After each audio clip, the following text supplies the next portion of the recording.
ایک قبرستان میں کسی کی مٹی ہو رہی تھی۔ تبھی وہاں ایک بزرگ کا گزر ہوا۔ وہ رک کر اچانک سے کہنے لگ گئے، اگر یہ مردہ ابھی زندہ ہو جائے تو؟ سب ان کی طرف متوجہ ہو گئے اور سب نے کہا، حضور یہ آپ کیا کہہ رہے ہیں؟ یہ کیسے ممکن ہے؟ تو وہ کہنے لگے، پہلے یہ بتاؤ، اگر یہ مردہ زندہ ہو جائے اور واپس دنیا میں آ جائے تو یہ کیا کرے گا؟ کسی نے کہا، یہ پنچگانہ نمازی ہو جائے گا۔ کسی نے کہا، یہ اللہ اور اس کے رسول کے بتائے ہوئے راستے پہ چلے گا اور اپنے اخلاق کو وسیع کر لے گا اور اپنی بخالت کو ترک کر کے فراخ دل اور سخی بن جائے گا۔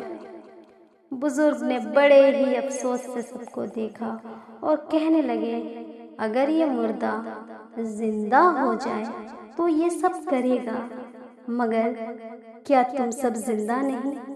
تو تم سب یہ کیوں نہیں کر رہے؟ اور وہ یہ کہہ کر وہاں سے چلے گئے۔ میرے بھائیوں، میری ماں، میری بہنوں، یہ دنیا سرائے فانی ہے، یہ دنیا مٹ جانی ہے۔ یہ جو اللہ نے ہمیں زندگیاں دے رکھی ہیں نا، یہ زندگی ایک مہلت ہے۔ اللہ نے یہ مہلت دے رکھی ہے کہ ہم اپنی زندگی کو برباد ہونے سے بچائیں۔ ذرا سوچئے، ہم نے کتنی ساری منصوبہ بندی کر رکھی ہے۔ ان تمام منصوبہ بندی میں کیا ہم نے کبھی اپنی موت کو شامل رکھا ہے؟ نہیں رکھا۔ ہم اتنے بے پرواہ ہو گئے ہیں، ہم اتنے تباہ ہو گئے ہیں، پھر بھی ہمیں ہماری تباہی نظر نہیں آتی۔ ہم اتنے گمراہ ہو گئے ہیں، پھر بھی ہمیں ہماری گمراہی نظر نہیں آتی۔